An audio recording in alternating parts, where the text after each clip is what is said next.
We are recording the interview of Jerry Spray. This interview is being conducted by Jeremy Tack from the Wright State University's Veteran Voices Project. This interview is being recorded at Wright State University in the New Media Incubator. It is 9:15 a.m. on April 6, 2018. Jerry, thanks for being with us. You're welcome, Jeremy.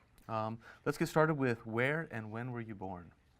I was born in Dayton, Ohio, December 27th, 1945. All right. Who were your parents and what were their occupations? Okay. My father's name was Carl, and he did a number of things, mostly construction and truck driving. Mm-hmm. My mother was a stay-at-home mom for the most part. Mm-hmm. She did have later in life had a couple jobs, just part-time, Mm-hmm. make a little extra money. Do you have any siblings? I have two brothers. All right. My brother David is a year and a half younger than me. My brother Ricky is, let's see, he's about 6 years younger than me. Mm-hmm. So, Do you have any other family members, grandparents or anything that served in the military? actually, yes, I have a cousin, first Mm-hmm. cousin, Roger. He's a Vietnam veteran also, Mm-hmm. 101st Airborne. Okay. My brother David was a Marine Mm-hmm. and Air Force, kind of like me. Uh-huh. And he is a Vietnam veteran also. He got to Vietnam just in time for the '68 Tet Offensive. Oh, really? Okay. Yeah, he was part of the 3rd Marine Division that fought in Hue and then at Quai Son. Hmm. And my cousin Roger, he was in the Ashall Valley. So Mm-hmm. they both were Mm-hmm. pretty well occupied while they were there. Yeah. So what did you do before you joined the Army? High school. I graduated June 4th, 1964, Mm-hmm. and 4 days later I was on my way to basic training, Mm-hmm. Fort Dix. Were you drafted or did you enlist? No, I enlisted. Mm-hmm. I always wanted, as a kid, I wanted to join the military. Mm-hmm. You know, I watched enough John Wayne movies that that's what I wanted to do. Uh-huh. You know, I read a lot of books and, of course, the movies, and Mm-hmm. I just always felt that that was where I wanted to go. Mm-hmm. So, What did your parents think about this decision? well, they were all right with it, but there Mhm. was nothing going on at the time. Mm-hmm. You know, the Tonkin Gulf incident didn't happen until after I was in basic training. So, Mm-hmm. So tell me a little bit about basic training. What was that like? oh, you know, it's typical fun. 8 weeks of learning discipline and organization, Mm-hmm. teamwork, physical fitness, and learning to do what you were told. Mm-hmm. But all in all, because I was only 18, Mm-hmm. it wasn't bad. It was kind of fun. Mm-hmm. So. Is there any instructors that you remember that stood out to you? I can't remember the names. I do remember a couple, especially a PFC who he enjoyed his job a little too much, Uh-huh. I think. He was one of these holdovers, I guess, that they kept around and had him working as a DI. Mm-hmm. And so he was always a pain, Mm-hmm. but no big deal. Mm-hmm. So what was the feeling like when you finally graduated boot camp? Well, we were excited to graduate. Mm-hmm. And, you know, basic was, it was kind of an adventure. We got Mm-hmm. to learn to shoot rifles and qualify. We got to throw hand grenades Mm-hmm. and do the bayonet training. And Mm-hmm. little self-defense type of stuff. So in addition to just getting physically fit, those were things I enjoyed. I liked that. So I was glad when the 8 weeks were over, finished basic training, because I was ready to get started on what they had chosen for me to do in the military. When I enlisted and got to the reception center, you know, they give you a battery of tests. And when I enlisted, I was thinking, well, I want to just go into teletype, you know, get a profession, be something. And I took the test, and they said, well, you did well. You have an aptitude for Morse code. So that's what they signed me up to do. So after basic training, I was sent to Fort Devens, Massachusetts, as part of the Army Security Agency. And I was a Morse code intercept operator, and I went to Fort Devens for 6 months of Morse code training. Now that was no fun. It was, you know, I finished basic training in August, and was in Massachusetts over the winter. And I don't know if you've spent a winter in Massachusetts, you know what I'm talking about. It's a little cold. Yeah. So tell me about this Morse code school. It was strictly about teaching us Morse code and building up our code speed. So just every week we took different levels of Morse code speed. You know, first it was just getting started. There were some people didn't know how to type or use a typewriter, so they had to learn that. But I already knew how, had it in high school. And then you start learning each letter and what their Morse code is for each letter.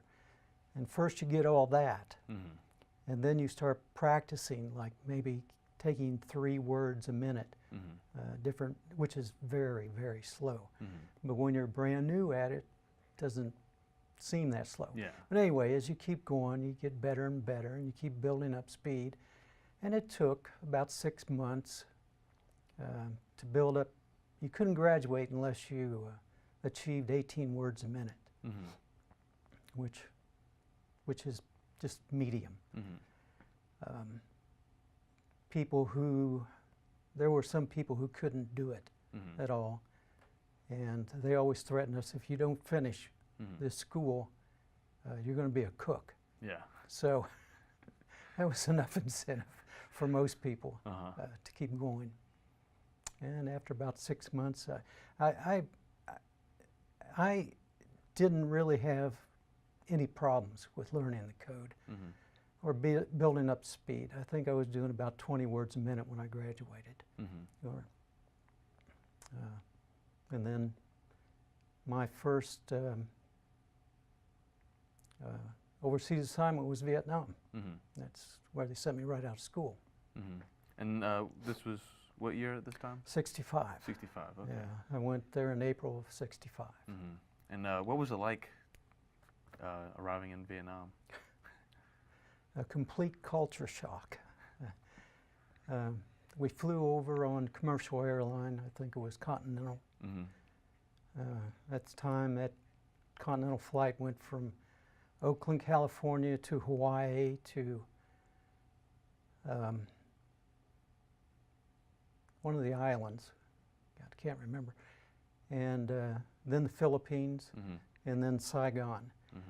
And you know, when they opened the door of that airplane, and the heat, the humidity, the smells of Vietnam just kind of hit you, and it was just like nothing I've ever experienced before, being from Ohio. and then spending a winter in Massachusetts. So it was different. Mm-hmm.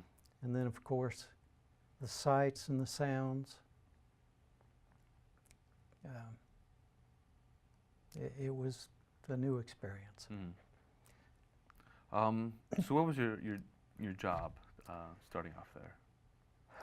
Well, our job was to listen to enemy communications. Mm-hmm. That's what it was all about.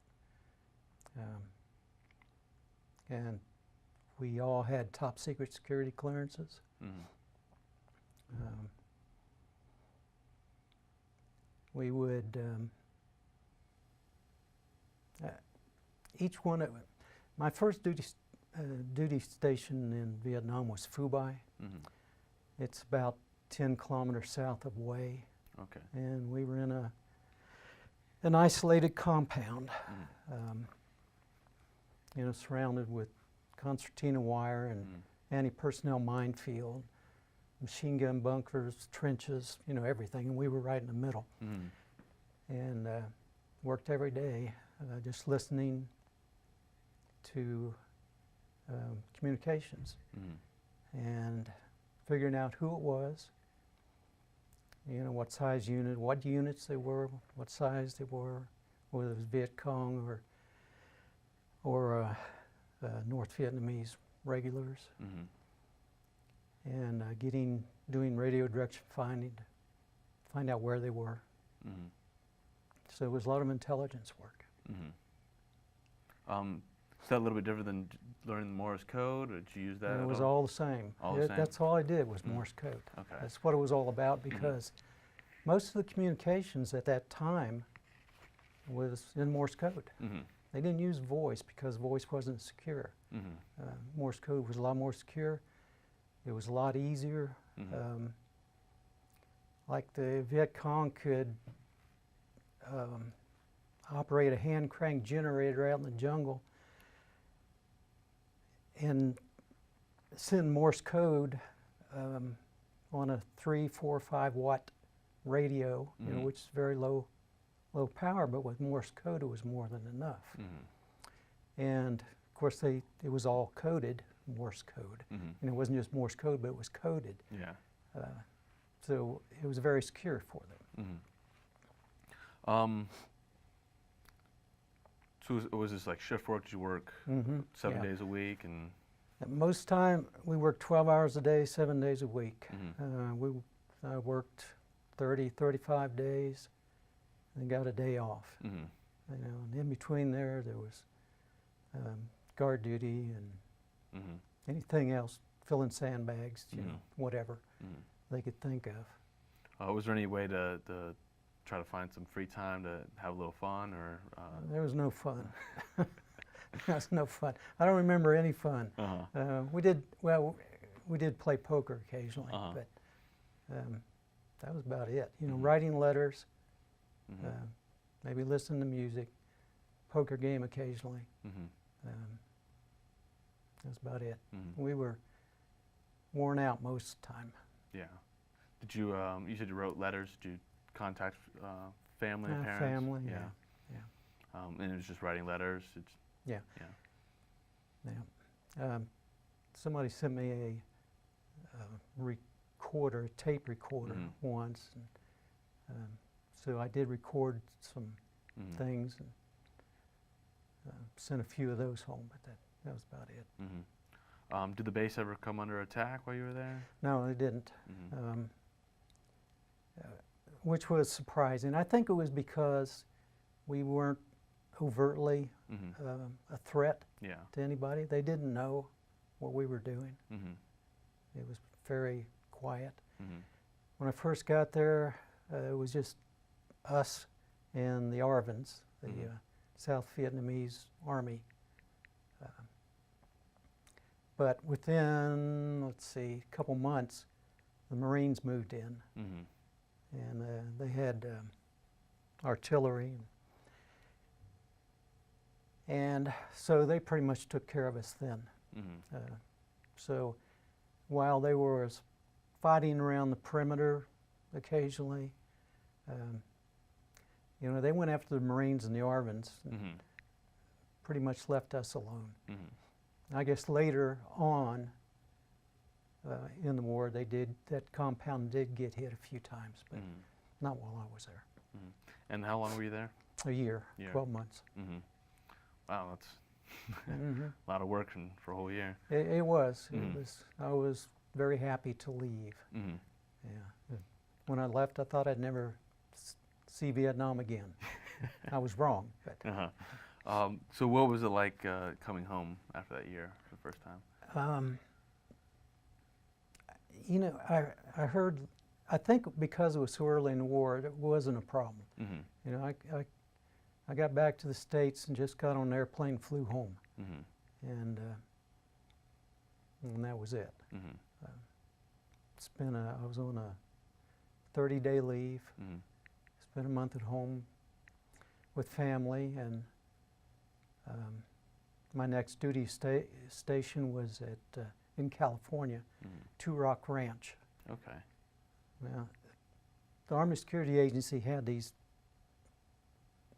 remote duty locations nobody ever heard of, Yeah. like Two Rock Ranch Station. It was in Northern California, just outside of Petaluma. Okay. And I spent about 6 months there, and then volunteered to go overseas because I did not like stateside duty. that was no fun. Uh-huh. So what'd you do? What was your job like? The in same California? thing. The same thing. Same thing. Mm-hmm.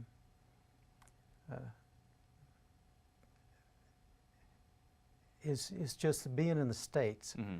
You know, they found too many other things for you to do Mm-hmm.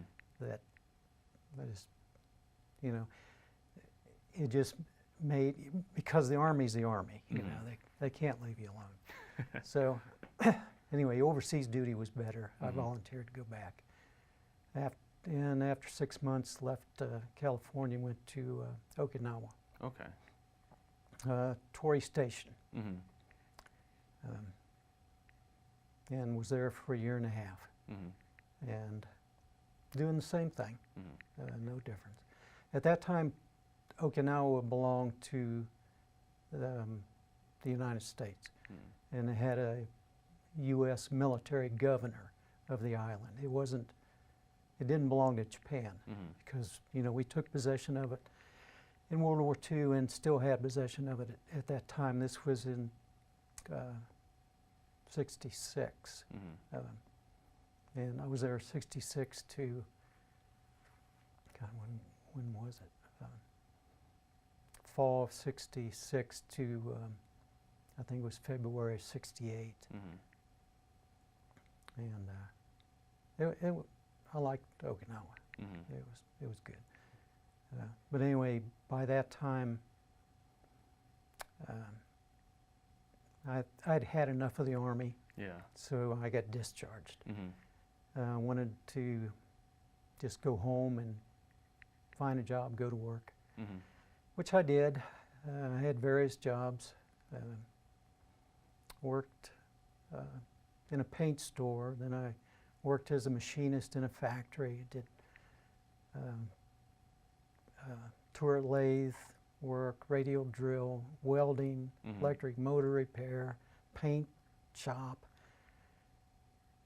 Didn't like any of that. So I went to truck driving school, got a certification for chauffeur's license, and got a job driving trucks cross country, you know, the big rigs, because I thought that's what I wanted to do. Now, wrong. So I just got tired of looking and figured I wanted to go back into the military, so I did. And this was in about 70, late 70. Rejoined back in the Army Security Agency because, you know, I looked around to see what else was available, but unless I went back into the Army Security Agency, I would have lost too much rank. Mm-hmm. I got out the first time as an E5, Mm-hmm. and I re-enlisted as an E4. Mm-hmm. So, but if I'd have tried to do something else, I couldn't get in above a PFC, you know, E3. So I took the E4 slot and went back in the Army Security Agency, and they sent me first to Vent Hill Farm Station, Virginia, which is, I don't know if you know where Manassas, Virginia is, Warrenton, Virginia. Not Well, familiar. if you know anything about the Civil War, Manassas was the first battle of the Civil War. Mm-hmm. Right outside of D.C., not too far from D.C. Okay. But that's where I was for about a year and a half. Mm-hmm. And doing the same thing. Mm-hmm. And well, at first I had to wait for a few months to get my security clearance reactivated, and then went back to work. And then in about September of '72, Mm-hmm. Went back to Vietnam. This time I got assigned to an aviation company. Mm-hmm. When I got orders back to Vietnam, I called a friend of mine who was in personnel that I'd met while I was in Virginia, and talked him into getting me an aviation slot, because that's what I really wanted to do. And he got me signed to the 146th Aviation Company in Can Tho, Vietnam, which is below Saigon in the Mekong Delta region. And that's where I went. And my job there was to fly, doing basically the same thing. The planes we flew on were RU-8Ds. That's a twin-engine Beechcraft Seminole with a bunch of antennas on it, and had a pilot, co-pilot, and radio operator. And I was the radio operator. We would fly all over. I flew over Cambodia, Laos, all over the southern half of South Vietnam, Parrots Peak, Mekong Delta. And I would find radio transmitters, and then the plane would fly around and get a line of bearing on that radio transmitter. And we would keep flying around getting different fixes to find out exactly where these transmitters were. And then that information was used for bombing raids, for artillery strikes, for infantry, assaults, whatever, you know, searches.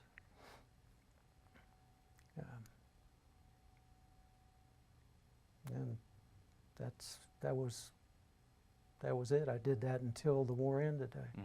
My last flight was on the last day of, or the first day of the official ceasefire. And I think that was February 28th of '73. That's when I flew my last mission. When you decided to join the Army again, knowing that I'm sure war was huge in the media at the time, did you know that you were going to go back to Vietnam? No, I did not. But like I said, being in the Army, that's where they needed people, and so that was just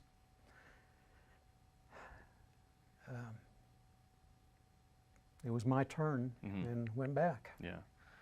You mentioned your brother was in the Marine Corps, Yeah. I think, and then then you had a cousin, right? Were you aware of their, They were both in, like I said, my brother got to Vietnam in time for the Tet Offensive in December of '67. And in fact, his ship stopped at Okinawa while I was on Okinawa, so really? I was able to see him That's pretty cool. and visit with him before he shipped out to Vietnam. And my cousin was also there at the same time, during the same time frame. I have a picture of both of them. They managed to get together in Fubai while they were there. But I was in Okinawa at that time, so we weren't there at the same time. Did they ask you about Vietnam after the first time you were there? Yes, they did. Yeah, but it wasn't until I told them about it, but we didn't really get together until after my brother came back, and it was a lot different then. What he went through and what my cousin went through.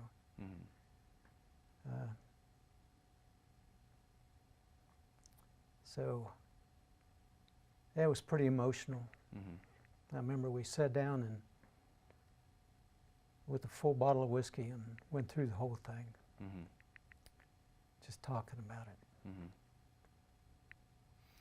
Did that change your outlook at all when you went back the second time? No, it didn't. I wanted to fly. I wanted to be there. I didn't ask to go there, but I was okay with being there again. At that time, I think mainly because I had flight duty, and that's what I really wanted to do. So it was okay. So the second time you were there, now that you had a job that you preferred a little bit, was it a little bit more enjoyable? Were you able to do? Was there any fun time that you had at that time, or was it still? No, there was no fun time. It was the same thing, play cards.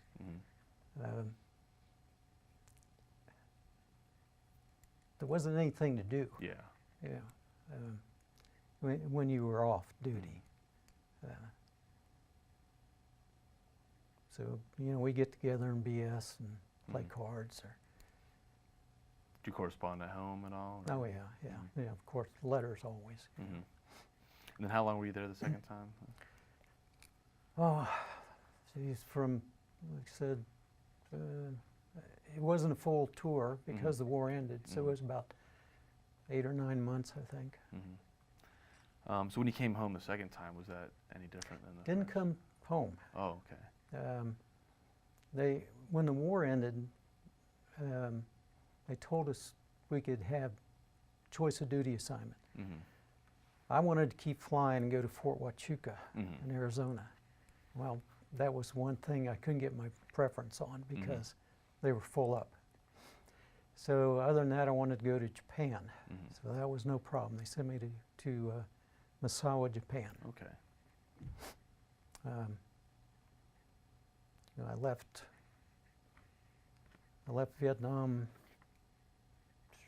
probably the first part of March when it was nice and hot, and I had the only uniforms or clothes I had were summer clothes. So got to Misawa, there was a couple feet of snow on the ground. It was cold. I didn't even have a winter coat.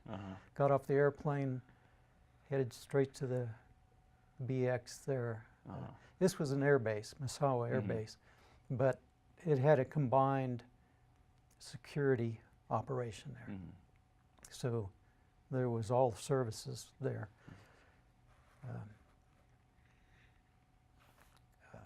So anyway, I had to stock up real quick on getting some winter issue because it was cold.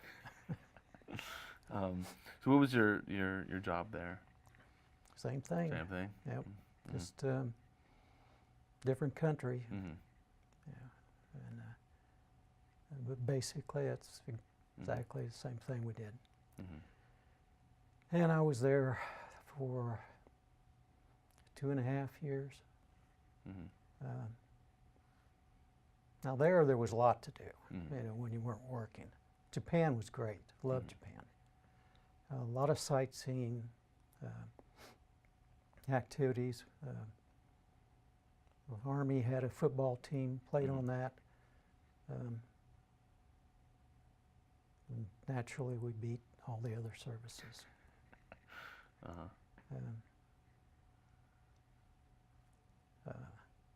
Took a lot of pictures, got into photography there, which I wish I'd have done a lot earlier, but wasn't able to. But that was just a very relaxing thing to do there. And how long were you there in Japan? 2.5 years. 2.5 years, okay. Yeah. It's a good time. Yep. And then I decided to get out again. I got tired of taking Morse code and working that kind of stuff, and I wanted to go to college by that time. So got out,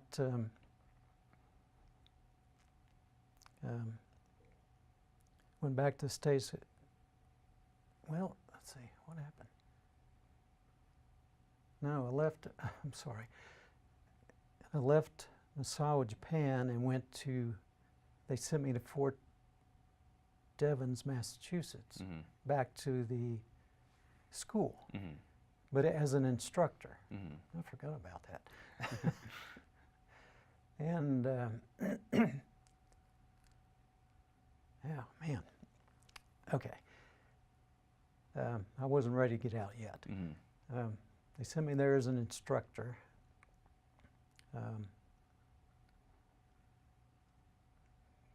And I did that for about 6 months, but I had met a woman that I wanted to marry, and she was in San Antonio, so I put in for an assignment swap with somebody at it was a place called Medina. It's in San Antonio, but it's a very small little post. And I swapped out with them because being an instructor, there were people who wanted to do that. It was a pretty good job. So I swapped out, went to San Antonio, got married there, spent about a year, and then got out. That's when I got out. And she was from Beaumont, Texas. So we went back to her home, and we both went to college there, Lamar University. While I was at Lamar, they had an ROTC program, and I just couldn't stay away. Except it was the Air Force, so I knew it was a lot better living conditions and assignments and everything else. I had my exposure to the Air Force at Misawa Air Base in Japan. You could see the difference between the Army and the Air Force. So I enrolled in Air Force ROTC, finished college,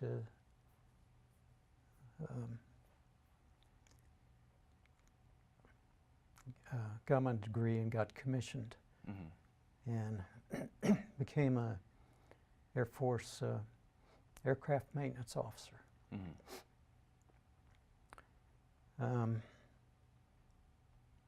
Let's see, I graduated in 1980.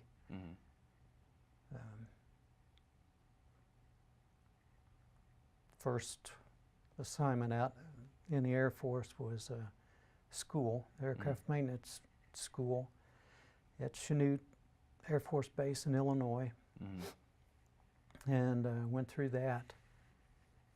And I didn't want to go to flight line maintenance, so I negotiated. I wanted to go to Wright-Patterson, but the assignment section said, no way. As a second lieutenant, you're going to Wright-Patterson headquarters. No. So they compromised and sent me to 2953rd Combat Logistics Support Squadron at Tinker Air Force Base in Oklahoma. And that was a good job. I liked it. The wartime mission, it was called CLSS, Combat Logistics Support Squadrons. There were 5 of them, one at each one of the Air Force logistics centers. Tinker was one of them, Tinker Air Force Base. And their wartime mission was aircraft battle damage repair. And that's what we trained on, battle damage repair. Peacetime mission was doing depot level maintenance on damaged aircraft all over the world. Anytime there was an aircraft that was assigned to the depot at Tinker, like the KC-135s,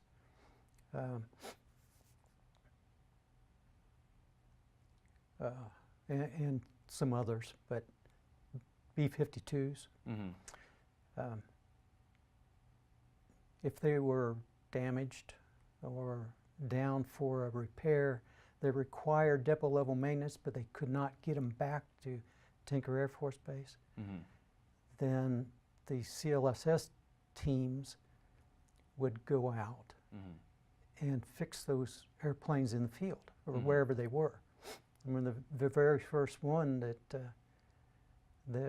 I went on when I was there was a KC-135 that crash landed in Louisiana, and I mean that airplane was a wreck, and so we went over there and repaired it, got it back up in flying condition, and then the one after that was a C-5 in Alaska that had crashed on landing, and it was pretty torn up too, couldn't fly it back.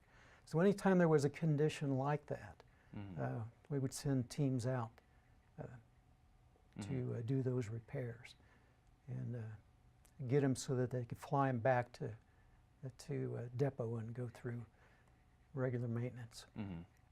And when we weren't doing that, we were training for battle damage repair.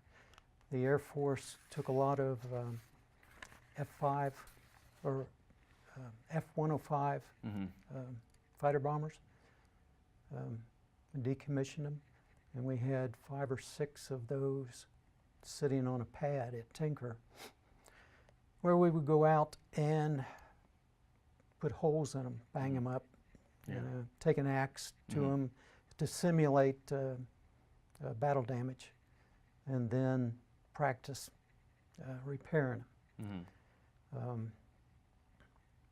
One of the things I did while I was there, since I was in the Army at one time, I suggested that we get with the Army and do an exercise involving the Army.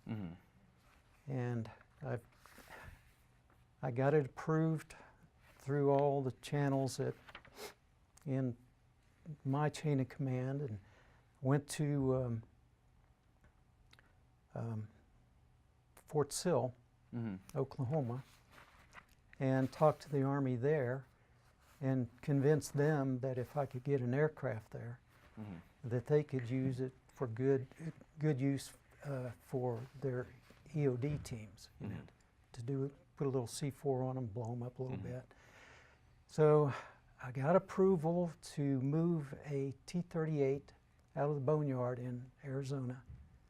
We sent a team, there's some guys down there with a flatbed semi, and got that T-38 loaded up, trucked it to Fort Sill, put it out on their one of their ranges, and their EOD people blew some holes in it.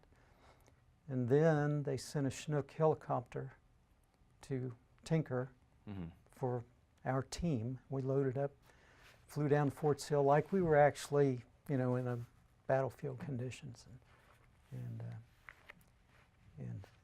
did repairs on the T-38, then loaded up and flew back to Tinker. So that was a pretty neat experience. Everybody liked that. Mm. So I was a tinker for 3 years doing that kind of stuff. And then I got sent to Altus Air Force Base, SAC, Mm-hmm. On KC-135s. I was a maintenance officer there, flight line maintenance. Did that for about 1.5 years. And I had a chief master sergeant at Tinker that worked with me, and he got sent to headquarters to work with CLSS supervision there at headquarters at Wright-Patterson while I was at Altus. Mm-hmm. Well, he convinced the brigadier general there in charge of maintenance, when a slot came open for an officer, a captain slot at headquarters, that I would be the perfect captain to have up there. So he convinced this general to sign a by name request for me, which I don't know if you are familiar with by name requests, but when a general signs a by name request, that is honored. You know, no matter who likes it or not. So when my commander at Altus got a by name request for me to go to headquarters, couldn't deny it. Yeah. So I was able to leave Altus, Oklahoma, which was okay with me, and went to Wright-Patterson to oversee all the CLSSs. From the headquarters perspective. And that was a good job. I enjoyed that. Got to visit all the different combat logistics support squadrons in the logistics command. And then the Air Force decided that, or logistics command decided they wanted to set up a CLSS detachment in Okinawa. And decided that I would be a good candidate to command that detachment. And naturally, I agreed with that. After 3 years of Wright-Pat, that was a real good assignment. They sent me to Okinawa as a detachment commander with the 2952nd CLSS out of Hill Air Force Base in Utah. And that's what we did there. There was a lot of fighter aircraft needing depot repair. F-4s in the Philippines, A-10s and F-4s in South Korea. And then we had F-15s right there at Kadena Air Base, there in Okinawa. So we stayed busy doing that. A few other TDYs to different places like Guam and Hawaii to fix airplanes and for various depot level maintenance requirements. And I was there for 3 years, 3 months, I think it was, a little over 3 years. And great assignment, just loved it. Were you able to take your family? Yes, yeah. Yep, my wife and daughter were there with me. And we all liked it, all had a good time. My wife was able to make a trip with a friend of hers that she met there. They went to Hong Kong. And I was supposed to go, but didn't get to go because right when it was time for us to go, I got a TDY to the Philippines and had to go there. So she went there. Another time she was able to go to Taiwan with my daughter. And then we did a trip together to Korea, South Korea. But that was about our only trips together that we were able to do. But I went to Philippines, well, I said Philippines, South Korea. Yeah. Yeah. So, took up scuba diving there. Okay. So did a lot of diving. It was great. So when my time was up there, I tried to stay there, but again, the Air Force said, no, you've had it too good for too long.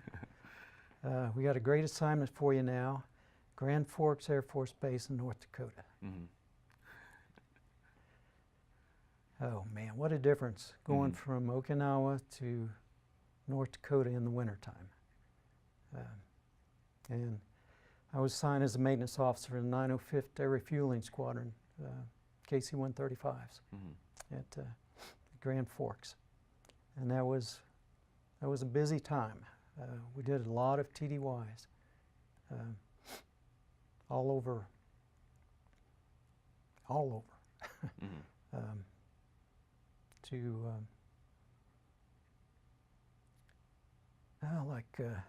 But Italy, we were there for 2 months, supporting, I think the operation was deny flight. It was when Bosnia and Serbia, you know, were after their war, the NATO or whoever was making sure that nobody was flying airplanes in that area over Bosnia and Serbia. I think it was called deny flight. And our job was to refuel those fighters that were flying over countries. And I was in France for 2 months, Egypt, and then Saudi Arabia for another operation. It was basically the same thing, making sure the Iraqis weren't flying over Kuwait. It was after that war, and I can't remember the name of the operation there.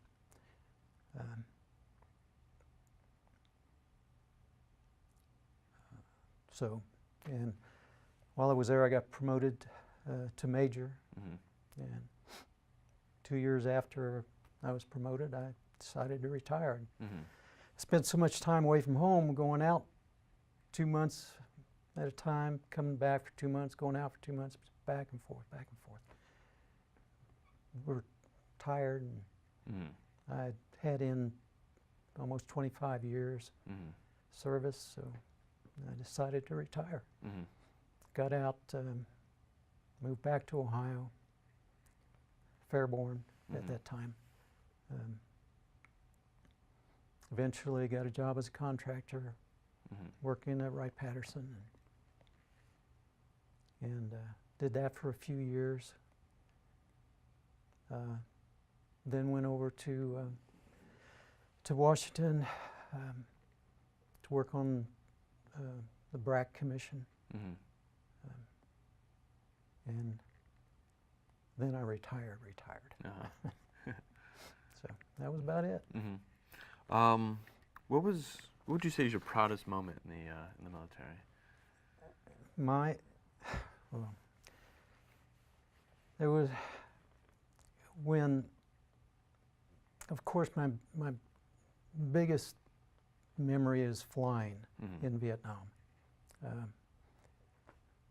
I was really proud of what I did there. I was awarded a Bronze Star, 3 Air Medals. Supposed to have been 4 Air Medals, but paperwork at the end of the war. So that was a biggie for me. Another one, when I was in Saudi Arabia, the Air Force and the Bahrain government the Bahrain government decided to let our KC-135s into their country. And me and the operations officer were selected to fly into Bahrain and set up operations there for KC-135s to come in there. And that was a pretty big deal. First time I ever marshaled an airplane, because I was the only one there. I had a KC-135 that landed at night, first one. And there was nobody there except me and the officer. So I got to marshal in this airplane, which I had not done before. Fortunately, I knew how it was done and seen it done so many times. So that was interesting. But getting that whole thing set up, working with the U.S. Embassy there, working with the Qatari government and their military to get facilities and for the crews that were coming in and getting them all set up. That was a big deal for me. So probably those two things were the highlights. Being enlisted before becoming an officer, did that experience play a part in being an officer? Did that help you at all? No, I think so. Yeah, definitely. Because I felt very comfortable working with the enlisted folks. And I think them finding out that I'd been enlisted too kind of helped in both ways. And also being as a second lieutenant, I wasn't a completely uninformed new guy, trying to find my way in the military. I already knew what it was about, and I knew what the enlisted side of the house was all about. So yes, it helped. What would you say your favorite assignment was throughout the entire? Okinawa. Okinawa? Yeah, without a doubt. Without a doubt. That was the best assignment I ever had. Worth everything. Yeah. All right, well, wrapping up here, what message would you like to leave for future generations that might be viewing this interview? That, I knew that I wanted to serve in the military when I was 14, 15, 16 years old. And it's not an easy career path, but I think it's the best thing that young people can get involved in.